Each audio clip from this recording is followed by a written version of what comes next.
Hi, welcome to this series on learning Excel. I'm going to be basing this series on Excel 2016 for no better reason than that's kind of what's readily available to me.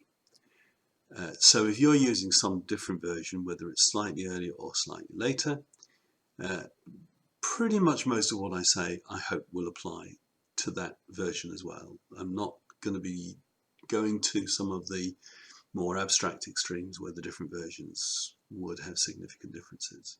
But be warned, if you're using a different version than 2016, it's just possible that something I say won't quite apply to your version. I'm also going to be basing what I say on the book, which is Excel 2016 Bible. It's comprehensive, it covers quite a large area, but because it's comprehensive, sometimes it's perhaps a little bit more solid, takes some getting into, which is why I think the videos may help. But it also means that I'm free to kind of pick and choose, and I won't cover everything. If I think I can just leave it for the book to say, then I'll do that. The book can take up the slack. So I'll cover the more complex and maybe the more interesting parts as well.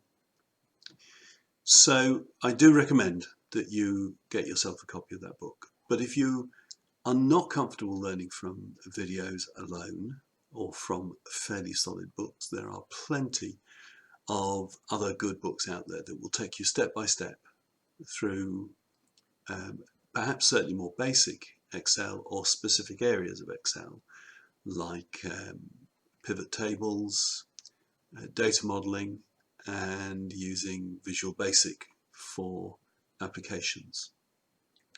So I hope you find this series useful, and obviously if you've got any comments, let me know. So here we are in a simple spreadsheet. I've populated it with data that is easily downloadable from the internet, and you will see the URL, the web address that you can actually type in if you would like to get the same data so that you could emulate what we're doing. But it's purely there so that we've got something to show you, so that you've got something to work on. Let's have a look at a few basic things which you probably already know. I don't think I've got any surprises for you. We work in terms of columns and rows. So there's a column. Now notice that that actually starts before the data and it goes on beyond the data. So that's actually a spreadsheet column. If on the other hand I look purely at data that's in the table, then that's a table column. It's worth making a distinction between the two, simply because sometimes you might want to refer to one or the other. Generally we work in terms of the spreadsheet, and therefore I refer to that as column D, because D is the identifying column for the whole thing. And obviously we can identify the different columns by their different letters. There are actually just over 16,000 possible columns, which is far more than any normal person would want to use. But up to 16,000 columns are available within the spreadsheet. And in a similar way, you've got the row, and the row can either be a spreadsheet row or indeed a table row. And the only distinction is the fact the spreadsheet row goes across the whole spreadsheet, even across columns that you can't see. In fact, apparently there are just over 1 million available rows. So if you think that you can have data that spreads over 16,000 columns and over 1 million rows, that is a lot of data. The intersection of the column and the row comes, for example, here. That's the intersection of the column D and row 20, and that defines a cell. And so, unsurprisingly, we identify the cell by the combination of the column and the row. So it's D20, which in fact, note, you can see up here. So each cell has a unique identifier of column and row number. Notice also that you can tell which cell is currently active by this little highlighted border. Certainly in my setup it's green, probably by default it will be green, could be some other colour. And this is known as the active cell indicator. So that's column, row and cell, and you can actually identify or highlight groups of cells. They can be a single row, they can be within a single row, they can be multiple rows, multiple columns, and that's known as a range. And we identify the range by the top left cell and the bottom right cell. So that range is E14 to I21. But notice that up in that little box that I pointed out, which is in fact the name box, it only tells you the top left cell. But what we can do is we can type in a name for that. So I'm going to call it demo. Okay. Well, I've obviously used demo before and it remembers demo. Let's go back and, oh dear, it's doing all sorts of things here, so we won't go into that. Let's do that again then. Let's do that here, but I'll call it a different name. I'll call it example. Okay, so I can come off here, I can go here, and now it knows that I'm on E11. So if I know that I had a range called example, I can type in example and it will take me back to that range. And clearly, when I was setting this spreadsheet up, I prepared one called demo. So if I type in demo, it will take me in fact to that range that I defined as demo. So it's remembered that from the past. Okay. So that's ranges. So we can work with columns, rows, individual cells, groups of cells known as ranges, and in fact we can actually put names in the name box. We can do that for individual cells as well. So if I want to refer to this as first binder, okay, when I come down here it comes back to normal, and if I type in first binder, it takes me back to that cell. So it's one way of making sure that you can get back to where you want to get back. So that's columns, rows, cells, individual cells and ranges, and in fact we've also got this idea of names. We can have a named cell or a named range. We also have worksheets. Now notice I've already named these worksheets and I've got 3 of them. So if I go here, I've just copied some data into it. If I go here, it's just an empty worksheet. And I can create new worksheets simply by clicking on this plus. So it's created a sheet 4, and I'm going to drag that over here so it's in the correct order. Okay, if I do sheet 5, it remembers to put it after sheet 4, and so on. If I do enough of these, I've got sheets that go beyond my capability, so I have to use this little arrow here to move, and you can see it will move me to other sheets, and now the left-hand arrow becomes available as well, so I can navigate backwards and forwards using these little arrows. So that's handling sheets, worksheets. So a spreadsheet is a collection of worksheets. It may only be one, it may be multiple worksheets.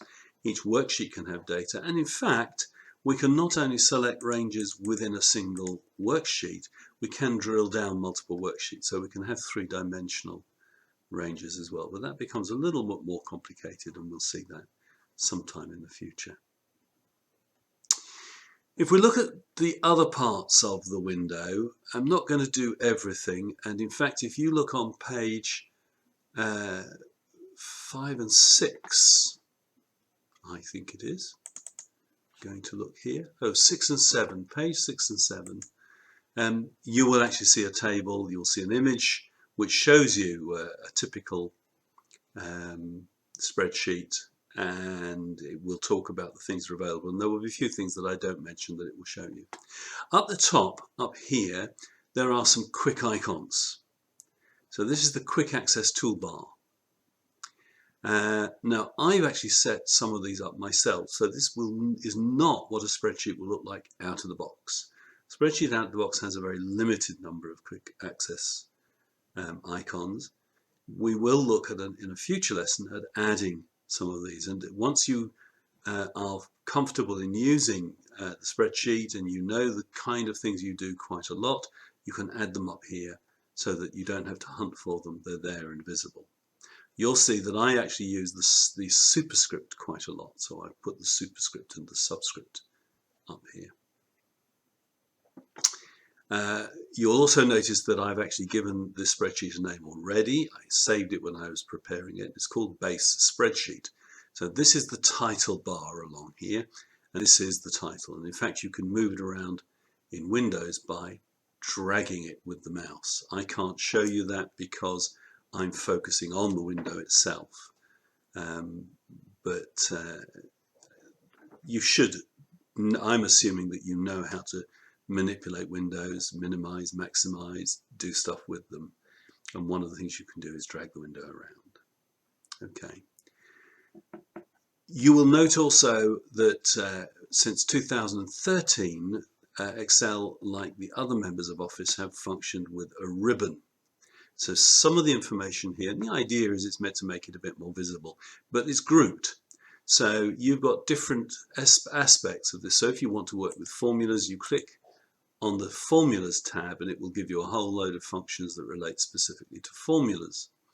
If you want to look at how to view it, to enlarge, to change the way certain things work, page layout, you click on the View tablet and so on. If there are things that you want to insert, like text boxes, links, then you look on the Insert. And to some extent, part of getting used to Excel is learning where you find things. We will be looking at different aspects of the ribbon over time. So I don't want to spend any particular time looking at those different options now, except to point out that they are there. I've got some additional options that you won't have because I've also installed pieces of software that add tabs. You may do the same, so you would have a different set of tabs to me. And once again, rather like the quick icons, you can also change the tabs that will be available to you. So one of the tabs that's not automatically available is the Developer tab, but you can easily add it. Notice if you need a bit more space, you've got this little button down here which collapses the ribbon. So to do that, it just slides everything up so that you've got a little bit more space visible to you. So especially if your screen is not a massive screen, you want to maximize the visibility of your spreadsheet. And it takes all those ribbon items out of the way. You can still select the individual items. So if you wondered what was in the Developer tab, there it is. If that's all you do, if you simply leave it like that, when you click back on your spreadsheet, it will disappear again. But equally, if you like seeing the ribbon and you just want to get rid of it for a short period of time, you just click on any one of the tabs and then you click on this pin here and it will pin it back in place. And you'll notice that it's back to where it was with this little up arrow that allows you to minimize it. So there's your ribbon. That's the top of the bar. Oh, and one other thing I didn't tell you about, given that you have to try and find everything, one way you can find it is by clicking on the Tell Me.